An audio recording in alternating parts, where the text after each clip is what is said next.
Olá, irmãos, olá, irmãs. Boa noite, Lúcia. Boa noite. Sejam todos muito bem-vindos a mais um programa do Evangelho no Lar. A gente lembra que é importante que a gente tenha a água, que essa água ela vai ser fluidificada, né, durante os trabalhos, e ao final, ao tomá-la, e durante a nossa semana, ela vai servir como um bálsamo, inclusive para tomarmos junto com os remédios que a gente toma no dia a dia. Mas esse remédiozinho aqui, ele vem de uma forma muito especial, muito tocada, tá? Não vamos esquecer.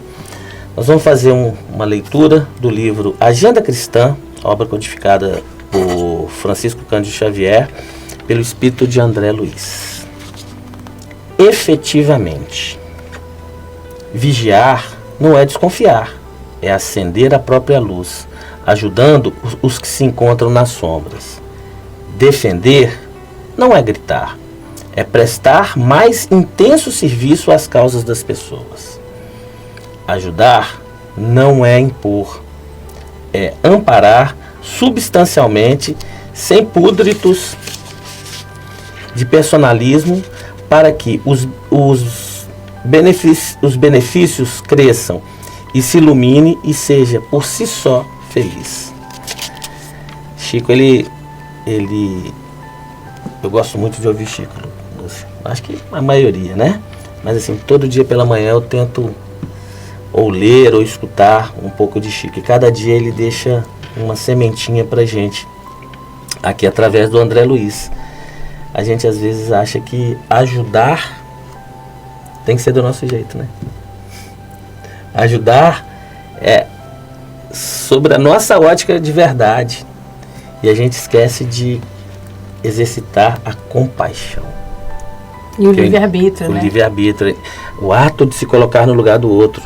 Por que a verdade da Lúcia é diferente da minha? Porque a vivência dela é diferente da minha, o momento de evolução é diferente. Então, a gente tem que pedir sempre que Deus... E o Chico, ele ensina muito a gente a ter empatia, né? Exatamente. Ele era uma pessoa muito empática, né? Ele até hoje continua aí com essa obra linda, graças a Deus. Então vamos fazer nossa oração inicial. Pai Celestial, Mestre Jesus, nossa querida Mãe Maria, Francisco, Fabiano, mentores da nossa casa e da nossa causa, a todos os nossos mentores pessoais, a todos os irmãos aqui presentes, responsáveis por nos auxiliar nessa obra do Evangelho no Lar. Gratidão, Pai. Gratidão por mais um instante, por mais um momento de tanta luz em nossas vidas. Pedimos, Senhor, que essas palavras aqui ditas cheguem como um bálsamo para cada um, na medida necessária, para que sejam fortalecidos, iluminados e protegidos em suas caminhadas, para que não fraquejem frente a tanta adversidade. Assim, Senhor, com o coração repleto de alegria, pedimos a sua autorização para dar como iniciado o nosso Evangelho no Lar no dia de hoje. Que assim seja. Graças a Deus. Nós vamos ler o Evangelho segundo o Espiritismo, codificado por Allan Kardec. Vamos ler Instruções dos Espíritos, item 25. A necessidade da encarnação. São Luís, Paris, 1859. Será a reencarnação uma punição e somente os espíritos culpados estão sujeitos a ela? A passagem dos espíritos pela vida corporal é necessária, pois somente no mundo material eles conseguem cumprir determinadas tarefas, cuja execução Deus confia aos que reencarnam. Para os espíritos, isso é necessário, pois a atividade que eles têm que desempenhar ajuda-os a desenvolver sua inteligência. Deus, sendo soberanamente justo, considera igualmente todos os seus filhos. É por isso que ele concede a todos o mesmo ponto de partida, a mesma capacidade, as mesmas obrigações a cumprir e a mesma liberdade de ação. Qualquer privilégio seria uma preferência e qualquer preferência seria uma injustiça. A encarnação é para todos os espíritos apenas um estado transitório. É uma tarefa que Deus impõe para aqueles que estão no início de suas vidas, como primeira prova do uso que farão do seu livre-arbítrio. Então, a encarnação é um castigo? Aqueles que cumprem a tarefa com zelo vencem mais rapidamente e com menos aflição os primeiros degraus da sua caminhada, colhendo mais cedo os frutos do seu trabalho. Os que fazem mau uso da liberdade que receberam de Deus retardam o seu adiantamento. Assim, por sua teimosia, prolongam indefinidamente a necessidade de reencarnar, fazendo com que ela se torne um castigo. Essa passagem que texto, hein? Que texto, nossa, texto. Sensacional. Isso é maravilhoso, né? Porque a encarnação é realmente uma excelente oportunidade que Deus nos dá de consertar, reparar os nossos atos errados, né? Então ela é sim uma oportunidade maravilhosa e não vamos entender como um castigo, e sim como uma oportunidade, assim como uma recuperação na escola. A gente não tem uma segunda oportunidade de fazer a prova antes de ser reprovado? Exatamente. A reencarnação são várias recuperações. E até se tornar um médico, um advogado, o que for. Quantas recuperações a gente não teve que passar? Não é? Então a recuperação, a reencarnação é sim uma prova maravilhosa que Deus nos dá de confiança de repararmos aquelas coisas equivocadas que fizemos.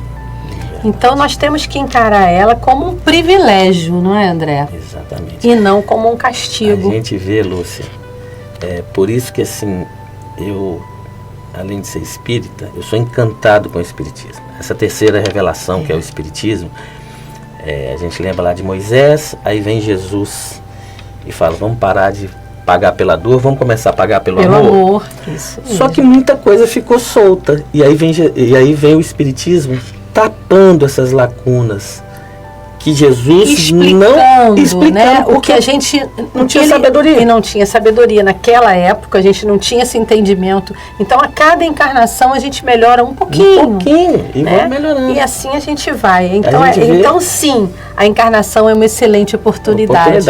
E não pode etapa, ser considerada como um castigo, né? exatamente. Não é um castigo. É isso A gente tem uma grande vantagem na nossa, que eu vejo que o Espiritismo nos traz, do entendimento, quando no texto fala que é uma etapa na qual todos, sem privilégio algum, porque isso seria injusto. Olha só a lógica empregada.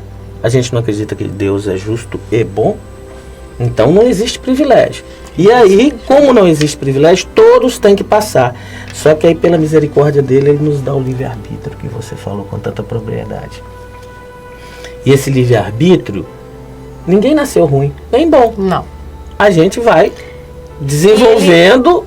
E todos, como fala o Evangelho, né? Todos têm o mesmo ponto de partida e todos vão chegar lá, não importa como vão chegar. Então essas provas, elas vão fazendo. E quando ele diz que a gente depende muito da forma, se você tiver resignação e passar com gratidão por tudo que você precisa passar, o entendimento é melhor, né? E é o ditado, né? Aceita que dói menos. Aceita que dói menos. E a gente traz isso para a nossa vida, aceitando com gratidão essa excelente oportunidade que é a reencarnação e os aprendizados através das provas. Muito legal isso que você falou, que olha que interessante. Vamos ter que passar. Vamos Vamos ter que passar. E não importa a religião que você seja, não importa, você não precisa ser espírita. É uma condição humana. É uma condição humana. Então vamos tentar passar da melhor forma. E aí entra isso. O que é ser humano? Sim. O que é ser humano? Quando a gente erra, né? E é muito legal que a gente gosta muito de conversar sobre o Evangelho, batendo papo mesmo. Poxa, somos humanos. Então, quando erramos, estamos fazendo uso do direito de ser humano. Só que o que a gente quer se tornar? Santo. Isso está na palavra. Santo, o que é isso? Jesus. Vamos dar um exemplo.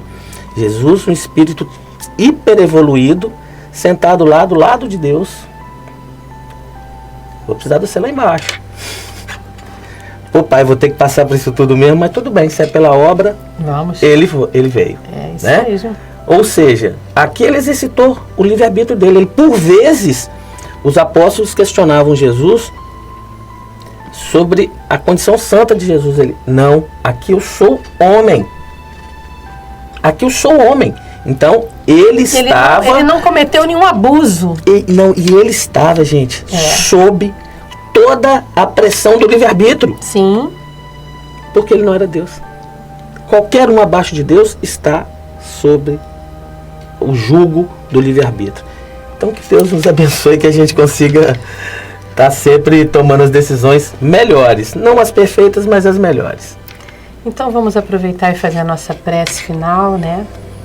Vamos agradecer ao nosso Pai Maior, ao nosso querido irmão Jesus, a nossa Mãe Maria, toda a espiritualidade amiga, todos esses espíritos de luz que estão aqui neste momento, nos ouvindo, estudando, nos conduzindo e nos trazendo a palavra de Jesus mais uma vez. Então vamos nos preparar para esse momento onde os espíritos de luz colocam nessa água fluidificada o remédio necessário a cada um de nós, para que tenhamos fé, força e resignação para passar da melhor forma essa nossa encarnação. Assim, Pai, com o coração cheio de gratidão, graças a Deus. Graças a Deus. É isso, vamos tomar nossa água, vamos tomar nosso remédio, pedindo a Deus que aquilo que acontece nesse instante, esse facho de luz que se estende daqui ao céu, nos ligando ao Pai, que está acontecendo agora em tantas casas, esses fachos possam estar se unindo em um só, passando para os nossos vizinhos, passando por nossa cidade, pelo nosso estado, pelo nosso país, e encobrindo esse orbe chamado E essa luz vai Gaia, se expandindo por todo nosso planeta. e por todos os planos de vida. Graças Que a assim Deus. seja.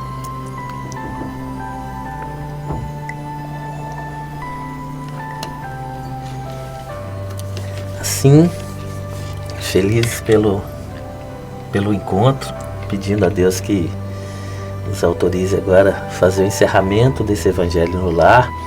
Damos juntos paz e Graças a bem, Deus, paz e bem, luz, paz e luz, paz, muita paz. muita paz. Graças a Deus.